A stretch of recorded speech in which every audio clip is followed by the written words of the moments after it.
Pakistan cricket board, ये board नहीं एक सर्कस है जहां पर हर रोज एक नया रिंग मास्टर निकल के आ जाता है और पता नहीं यहाँ पर क्या ही होता है। यहाँ पे रिंग मास्टर भी पूरा का पूरा गेम नहीं चला रहा है, यहाँ पे जोकर सारे के सारे गेम चला रहे हैं। तो क्या कहते हो, सेकंड स्लिप सही कह रहा हूँ यार? पता नहीं ये कैसा सर्कस है जो हम पिछले 10 साल से देखते आ रहे हैं। 10 साल के शुरू से देखते आ रहे हैं। बहुत स्टार्टिंग से देखते आ रहे हैं। मतलब आप भरोसा नहीं करोगे, जो कांस्टेंट है वो है जोकरपंती, बस। वो तो बिल्कुल, मतलब उसके लिए तो आपके पास ऑप्शन ही नहीं है। तो आज हम लोग the first slip and the second slip show में बात करने वाले हैं पाकिस्तान क्रिकेट बोर्ड नाम के इस सर्कस के बारे में, जो हर रोज नए नए जोकर मैन्युफैक्चर कर रहा है।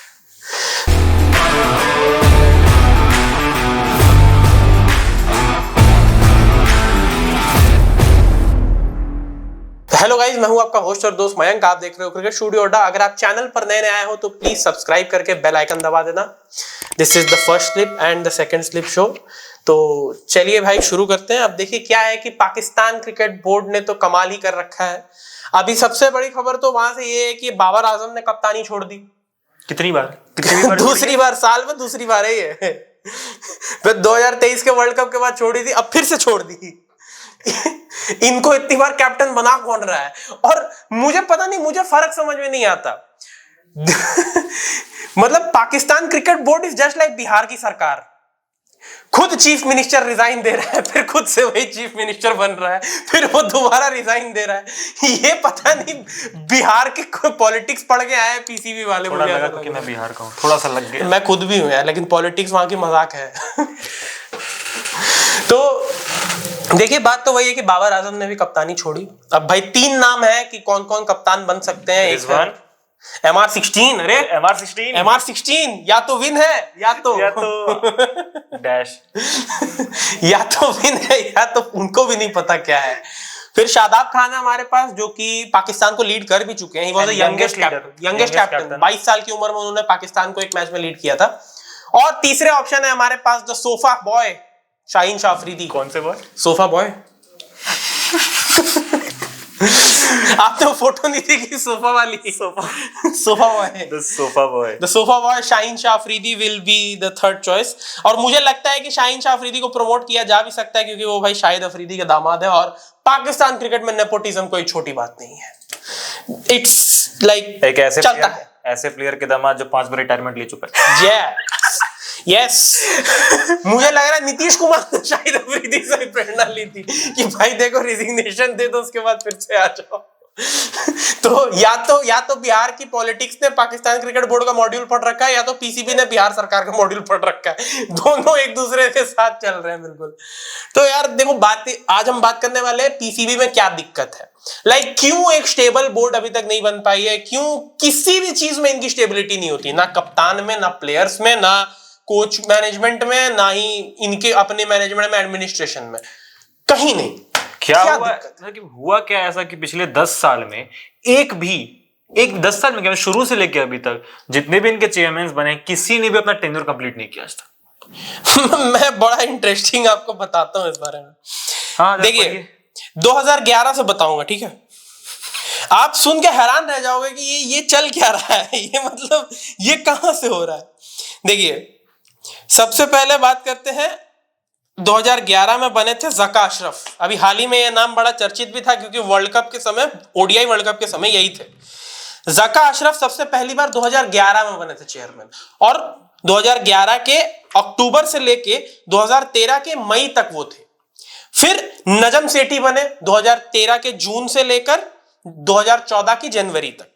फिर से ज़का अशरफ बने जनवरी 2014 से फरवरी 2014 तक, और फिर से नजम सेठी बने फरवरी 2014 से 16 मई 2014 तक। उसके बाद फिर शहरियार खान आए थे बीच में 3 साल के लिए, 2014 से 2017 तक। फिर से नजम सेठी बने 2017 अगस्त से 2018 अगस्त तक। उसके बाद एहसान मानी आए 2018 से 2021 तक, उन्होंने बागडोर संभाली। फिर रमीज राजा बने 1 साल के लिए, सितंबर 2021 से दिसंबर 2022 तक। फिर से नजम सेठी आए दिसंबर 2022 से जून 2023 तक। उसके बाद फिर से ज़का अशरफ आए 2023 जुलाई से 2024 जनवरी तक, और अब फाइनली मोहसिन रजा नकवी साहब बने हैं फरवरी 2024 से लेके अभी तक। ये जका अशरफ और नजम सेठी, इन दोनों ने पता नहीं कितने ही बार ऑफिस संभाल रखा है। दोनों भाई हैं, ये पहले तू फिर मैं। मतलब पाकिस्तान क्रिकेट बोर्ड पता नहीं कैसे चल रही है। ये हर बार पुराने ड्राइवर को बुला के कि भाई अभी कोई है नहीं, तू चला ले। और हेवी ड्राइवर होते हैं सलमान खान की तरह। बिल्कुल, ये फुटपाथ पे भी चढ़ा देते हैं, इनको मतलब नहीं है। फुटपाथ पे तो पहले से पाकिस्तान टीम। अब वो तो अलग बात है, इसीलिए तो चढ़ा रहे हैं अपनी ही टीम पे। फुटपाथ पे हो तो फिर क्या कर सकते हैं। तो भाई अब आप देख लो कितनी इंस्टेबिलिटी है। पहली बात तो इनमें से किसी ने भी 5 साल का टेन्योर खत्म नहीं किया। बाकी हर अल्टरनेट पे नजम सेठी और जका अशरफ ये नाम बार बार आ जा रहा है। तो मुझे तो ये नहीं समझ में आ रहा है कि इनको सक्सेस मिल कैसे रही है। एक तो चलो ये तो बात हो गया इनके कोचेस, ये तो बात हो गया इनके चेयरमैन का। कोच मतलब कभी कोच को ही ये सेलेक्टर भी बना देते हैं। कोच भी मेंटर ही है इनका, मेंटर भी कोच ही है। एक सीरीज के लिए कोच बन रहा है। मॉर्निंग वॉक का 3 मैच के लिए बॉलिंग कोच बने थे, उन्होंने हाथ जोड़ लिए तो रहने दो। और इसका सबसे बड़ा रीजन है कि भाई यहाँ पे प्लेयर्स ही कोच को कंट्रोल करे। जैसा मैंने शुरुआत में कहा था कि एक ऐसा सर्कस है जहां रिंग मास्टर के हाथ में पूरा कंट्रोल नहीं है, यहाँ पे पूरा कंट्रोल जोकर्स के हाथ में। जैसे आपने कहा कि यहाँ पे प्लेयर्स कंट्रोल कर रहे हैं जी। कोच को। आप पिछले 4 साल में देख ले, पाकिस्तान के 5-6 प्लेयर्स तो वही रह गए, लेकिन पूरी मैनेजमेंट चेंज होती रही है। वही कोर, आपकी जो कोर है उस कोर को कंट्रोल करने का काम मैनेजमेंट का है। यहाँ उल्टा हो रहा है, यहाँ पे वो कोर ही मैनेजमेंट कंट्रोल कर रही है, और उनके हिसाब से जो नहीं चल रहा है वो हम देखते हैं कि अचानक से अरे इसको भी फायर कर दिया, ये तो अभी आया था। एक ही स्टेबल कैप्टन हमें दिखा अभी पिछले कुछ सालों में, दैट वाज सरफराज खान। सरफराज खान के बाद it has been a complete menace in Pakistan team. कि भाई उसके बाद आपने बाबर आजम को इंस्टेट किया एज कैप्टन, उन्हें इनिशियल सक्सेस मिली, उन्होंने भाई इंडिया को हराया T20 वर्ल्ड कप में, वो मैं मानता हूं इनिशियल सक्सेस उन्हें मिली। 2022 में भी चलो गिर पड़ के ही सही, लेकिन वो फाइनल्स तक पहुंचे T20 वर्ल्ड कप में। इनिशियल सक्सेस को कितने साल तक लेके जाओगे? अरे पाकिस्तान है सर, वो एक चैंपियंस ट्रॉफी जीती थी भाई उन्होंने। वो आज भी सुन रहे हैं हम लोग, 2017 का चैंपियंस ट्रॉफी वो आज भी याद दिलाते हैं जब भी वो कोई मैच हार जाते हैं तो। और 2021 का वो T20 वर्ल्ड कप, कहा वो 2021 3 साल पहले हो चुका, खत्म 3.5 साल पहले। 2017 तो खैर छोड़ो, 7 साल पहले की बात है। अब वो अब किंग ने करना भी छोड़ दिया। अब तो किंग ने करना भी छोड़ दिया। तो आज भी इंडियन फैंस आज भी पाकिस्तान से ये सुनते हैं।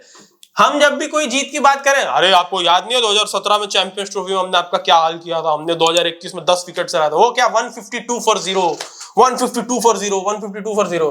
भाई क्या फर्क पड़ता है, ना तुम वो टूर्नामेंट जीते ना तुम कोई और जीत रहे हो, तो फिर क्या फर्क पड़ता है। और इंडिया देख लो T20 वर्ल्ड कप उठा गए हम, 119 रन याद है ना। वो भी चेज नहीं हुआ इनसे उस दिन तो हमारे। वो छोड़ो, यूएसए क्या कहते हैं वो, नहीं होता है वो गले का कांटा, यूएसए वाला तो गले का कांटा अभी तक उतरेगा भी नहीं वो, क्योंकि तुम एक ऐसी टीम से हारे हो जिसे ओडीआई स्टेटस तक अच्छे से नहीं मिला है, टेस्ट तो दूर की बात है। T20 बेचारी खेल रही थी अपने होम ग्राउंड पे, आके तुम्हें हरा के चली गई, फालतू में पिट गए बेचारे तुम लोग। खैर वो सब तो चलो उनकी परफॉर्मेंस की बात है, हम बात करने वाले हैं बोर्ड की एडमिनिस्ट्रेशन, मैनेजमेंट। कितनी इंस्टेबिलिटी क्यों है पाकिस्तान क्रिकेट क्या में, दिक्कत क्या है, एंड इन दिक्कत का कॉन्सिक्वेंसेस क्या फेस करना पड़ रहा है। और आप देखो कि कैसे, मतलब बीच में तो ऐसा हो गया था कि मंडे को नजम सेठी ऑफिस में है, ट्यूसडे को जका अशरफ आ जा रहे हैं, वेडनेसडे को फिर नजम सेठी, फिर थर्सडे को जका अशरफ। एक कह रहे हैं कि नहीं भैया हम वर्ल्ड कप के लिए इंडिया नहीं जाएंगे, एक कह रहे हैं कि नहीं हम लोग वीजा का प्रबंध कर रहे हैं। या हम लोग कंफ्यूज हो गए थे, ये आएंगे कि नहीं आएंगे। एक ये तो चलिए इनका चेयरमैन का बात हो गया, इनकी जो मैनेजमेंट भी है, इनका कम्युनिकेशन विद प्लेयर्स जो भी है वो भी बहुत ही बेकार है। एक अभी शाहीन शाह अफरीदी को जब उन्होंने कैप्टनसी से हटाया था, उनसे बिना पूछे उन्हें अनाउंस कर दिया गया ट्विटर पे कि वो कैप्टनसी से हटा दिए गए हैं। पहले उनसे पूछा ना पूछा, मुझे उसका नहीं पता। मुझे तो पहली बार यही समझ में नहीं आया कि तुमने शाहीन शाह अफरीदी को लिमिटेड ओवर्स का कैप्टन बनाया, ठीक है, एक सीरीज दी उसे, बस एक सीरीज, न्यूजीलैंड के खिलाफ T20 आई सीरीज थी, वो भी न्यूजीलैंड में 5 मैच की, वो एक सीरीज तुमने शाहीन को दी, उसमें परफॉर्मेंस अच्छा नहीं रहा, 4-1 से पाकिस्तान हार गई वो सीरीज। उसके बाद अचानक से PSL होता है, PSL के बाद हमें पता चलता है कि शाहीन शाह अफरीदी हट गए कप्तानी से, जबकि उन्होंने PSL में लगातार 2 बार जी लगातार 2 बार, भले ही 2024 का जो पीएसएल था वो लास्ट आए थे, डिजास्टर रहा था, बट उससे पहले 2 सीजन वो जितवा चुके थे। तो मुझे ये नहीं समझ में आया कि सिर्फ एक सीरीज के बल पे आपने डिसाइड कर लिया कि शाहीन शाह अफरीदी फिट नहीं है कप्तानी के लिए, या फिर पता नहीं क्या बाबर आजम की पीआर ज्यादा काम कर गई थी, क्योंकि ये तो हमको पता ही है कि भाई बाबर आजम, मोहम्मद रिजवान और ये जितने भी प्लेयर्स हैं इनकी पीआर बहुत स्ट्रांग है पाकिस्तान में। टीम हार भी जाए तो इनके 2-3 कवर ड्राइव की रीलें बनने लगती हैं, ऐसा है, ऐसी पीआर है। वहां के प्लेयर्स खुद कहते हैं कि इनकी एक अलग लॉबी चलती है टीम में। चलती होगी, डेफिनेटली चलती होगी। जब ये मैनेजमेंट और एडमिनिस्ट्रेशन तक पे बदलाव कर दे रहे हैं तो फिर क्या ही बात है। और सबसे बड़ी बात तो भाई आप ये सोचो, पेशावर ज़ल्मी के शायद कैप्टन है ना बाबर आजम, उस टीम से शायद वहाब रियाज भी खेलते हैं, और वो टीम के चीफ सेलेक्टर हैं। अब सोचिए, चीफ सेलेक्टर खुद हमारे कप्तान के अंडर खेलता है पीएसएल में। अब आप क्या कहिएगा इस पे? तो मुझे तो समझ में नहीं आ रहा है कि ये कौन सी डायरेक्शन में जा रहा है। ईगो क्लैश तो होगा ही, ईगो क्लैश तो डेफिनेटली होना ही है, ऑब्वियस सी बात होना है। बट अभी फिर से बाबर आजम ने यहाँ रेजिग्नेशन दिया है, पता नहीं क्यों, बट चलो ठीक है, दे दिया, तुम्हारी मर्जी। पता नहीं क्यों, I think it's a good step कि उनका खुद का परफॉर्मेंस भी अच्छा नहीं हो रहा था, कप्तानी अरे सर, तो वो तो टेस्ट में वो अभी भी कप्तान नहीं है, कौन सा परफॉर्मेंस अच्छा हो रहा है? घर पे तो रन नहीं बन रहे उनसे, तो फर्क तो पड़ा नहीं। आपने कप्तानी छोड़ भी दी, टेस्ट में तो आपको रीइंस्टेट नहीं किया था, टेस्ट में तो शान मसूद थे, तो फिर क्या हो गया आपको बांग्लादेश के खिलाफ अपने ही घर पे एक भी 50+ स्कोर नहीं आया आपका वहां पे भी। टेस्ट क्रिकेट में तो अरसा हो गया मैं बाबर आजम की 50+ स्कोर देखे हुए। तो मुझे नहीं लगता है कि वो कैप्टनसी वाला प्रेशर को आप ब्लेम कर सकते हो कि भाई मेरी बैटिंग पे असर पड़ रहा था। मैंने तो नहीं देखा, क्योंकि आपने अभी भी रन स्कोर नहीं किए। बांग्लादेश आपके पास आई, आपके घर पे आई, आप अपने घर पे नहीं 50+ कर पा रहे हो, वो भी बांग्लादेश के खिलाफ। इन्हें ये अब क्यों रियलाइज हो रहा है? जैसे उन्होंने अपना भी जो पब्लिक प्रेस रिलीज लिखा है उसमें उन्होंने लिखा है कि मेरे को अपनी बैटिंग अच्छी करनी है, इसीलिए मैं कप्तानी छोड़ रहा हूँ। तो ये बात उन्हें पहले रियलाइज नहीं हुई थी, उन्होंने फिर कैप्टनसी क्यों टेकअप की? पता नहीं है। तो पीसीबी के पास या तो ज्यादा ऑप्शंस नहीं है कैप्टनसी के। 2 महीने में एक कैप्टन स्टेप डाउन होता है, फिर वही कैप्टन फिर कप्तानी ले लेता है। वही तो मुझे यही नहीं समझ में आ रहा ना कि पाकिस्तान की टीम कर क्या रही है यहाँ पे, क्या कर रही है उनकी मैनेजमेंट, क्या कर रही है उनकी बोर्ड, बिकॉज कर रही है कंप्लीट सर्कस। बिल्कुल ऐसे ही मतलब ये हो गया है ना कि एक मैच भी आप हार गए अपनी कप्तानी में तो आप पे सवाल उठने लगेंगे। अगर आप उस स्कोर के पार्ट नहीं है तो, अगर आप उस स्कोर के पार्ट हैं तो आप पे कोई सवाल नहीं उठेगा, भले ही आप 20-25 मैच बिना रन बनाए निकाल दो। लेकिन अगर आप उस स्कोर के पार्ट नहीं है तो एक भी मैच आपका खराब हुआ तो आप पे सवाल उठने शुरू हो जाएंगे। जी हाँ, डेफिनेटली। देखिए, मैं तो यही कहूंगा कि यहाँ इस केस में या तो विन है या तो फिल इन द ब्लैंक्स, या तो अगर आपने देखा है अगर आपने देखा डेफिनेटली बहुत ही इंटरेस्टिंग इंटरव्यू था वो। तो देखा जी, आपने देखा ही होगा। तो देखिए, अब वही बात है कि MR16 को फर्स्ट फ्रंट रनर दिया गया है शायद एज कैप्टन, जहां तक मुझे पता है। अब वो बंदा मुल्तान सुल्तान की कैप्टनसी करता है पीएसएल में, उसको पाकिस्तान को लीड करने का कतई कोई एक्सपीरियंस नहीं है। आज तक किसी भी मैच में मोहम्मद रिजवान ने पाकिस्तान को लीड नहीं किया है। भले ही बाकी दोनों जो है कंटेंशन में शादाब खान और शाहीन अफरीदी, इन दोनों ने लीड किया है पाकिस्तान को और अपनी पीएसएल टीम को भी लीड करते हैं, but Mohammad Rizwan is the only one जिसने अब तक पाकिस्तान को एक भी मैच में लीड नहीं किया है। एंड दे एक्सपेक्ट हिम कि आओ भाई तुम अब फ्रंट रनर हो। ये तो पहली बात तो मुझे समझ नहीं आती, जिसकी बैटिंग थोड़ी बहुत अच्छी होने लगती है ये उन्हें कप्तान बना देता है। शान मसूद को देखिए, थोड़ी बहुत अच्छी होने लगी थी बैटिंग, सीधा कप्तान बना दिया और इनसे कप्तानी के प्रेशर झेला नहीं जाता। और मेन बात तो है कि शान मसूद के बारे में तो एक ने साफ साफ कह दिया था कि देखिए नहीं, उनकी इंग्लिश भी काफी अच्छी है, तो प्रेस कॉन्फ्रेंस वगैरह में अच्छे से जवाब दे सकते हैं। ये वो मैंने कहा, तुम्हें प्रेस कॉन्फ्रेंस में जवाब देने के लिए कप्तान बनाना है, तुम्हें टीम कंट्रोल करने के लिए कप्तान बनाना है। ये शेक्सपियर को कब्र से निकाल के बना दे कप्तान। मैं तो कहता हूं, अगर पाकिस्तान, मुझे लगता है ना पाकिस्तान टीम के मैनेजमेंट में ना अब एक हेड कोच, एक असिस्टेंट कोच और एक इंग्लिश कोच भी रख देना चाहिए जो इनको अंग्रेजी बोलना सिखाए। मतलब अभी मेरे को एक किस्सा याद आ रहा है, जब रमीज राजा चेयरमैन थे जी, एंड उस समय लॉकडाउन का थोड़ा समय चल रहा था। हाँ। तो मिकी आर्थर जो उस समय कोच हुआ करते थे, उनको बोला था कि मुझे तू इतना पसंद है कि तू ऑनलाइन कोचिंग कर लंदन से। जूम पे वो कोचिंग दे रहे थे। क्या कोचिंग दे रहे थे मुझे ये जानना है। भले ही उसके बाद फिर मिकी आर्थर को भी 2023 में जैसे उन्होंने स्टेटमेंट्स दिए कि I didn't had anybody playing even once दिल पाकिस्तान। तुम पागल हो गए हो हैं? इंडिया में तुम दिल पाकिस्तान बजवाओगे, तुम पागल हो गए हो क्या? यहाँ पे कत्लेआम मच जाएगा। I want to have what these guys हाँ, are I having. want to have what these guys are having. It sounds fun because their mind is completely not in their place. मेरे को पाकिस्तान ना अपनी तो बेइज्जती करानी है, साडी भी करा दी जाओ। निहारिया खान ने नहीं। देखिए ये तो बात है, Wasim Akram speaks in Punjabi then it's something serious. और है उनका, पंजाबी बोल दिया अगर वसीम अकरम ने तो that is serious, very serious. But बात आज वहां उनकी नहीं हो रही, आज यही है कि देखिए भाई इस डिस्कशन का यही पार्ट है कि पाकिस्तान क्रिकेट बोर्ड एक सर्कस है, इसीलिए हम भी सर्कस की ही तरह ले रहे थे इस वीडियो में सब कुछ। सीरियस हो ही नहीं पाएगा ये कब सीरियस होंगे भाई, कब आएगी तुम्हारे अंदर अकल। और लोग हमें बोलते हैं कि हम लोग सीरियस नहीं होते Pakistan team. Pakistan team serious हो जाए हम भी हो जाएंगे। अब इंग्लैंड की बातें करो, हाँ कितना अच्छा लिविंगस्टन ने मारा उन्हें। हाँ। पाकिस्तान की बात इंग्लैंड की बात करो, हमारी भी थोड़ी हालत खराब होनी स्टार्ट होती है कि यहाँ जो रूट आ रहा है सचिन तेंदुलकर का रिकॉर्ड तोड़ने टेस्ट क्रिकेट में, हमारी हालत वहां खराब हो रही है। और यहाँ पे विन है तो विन है या तो देखिए हो ही गया अभी। और भाई देखो अब बाकी टीम, साउथ अफ्रीका की भी बात करते हैं, उनकी भी कंडीशन अभी खास अच्छी चल रही नहीं। अफगानिस्तान से ओडीआई सीरीज हार गए वो लोग। देखिए इंटेंट होता है, बट इंटेंट होता है, खेलने का तरीका होता है, दिखता है। वो अपने घर पे नहीं हार रहे थे, तुम लोग अपने घर पे हार जाते हो यार, वो भी बांग्लादेश से।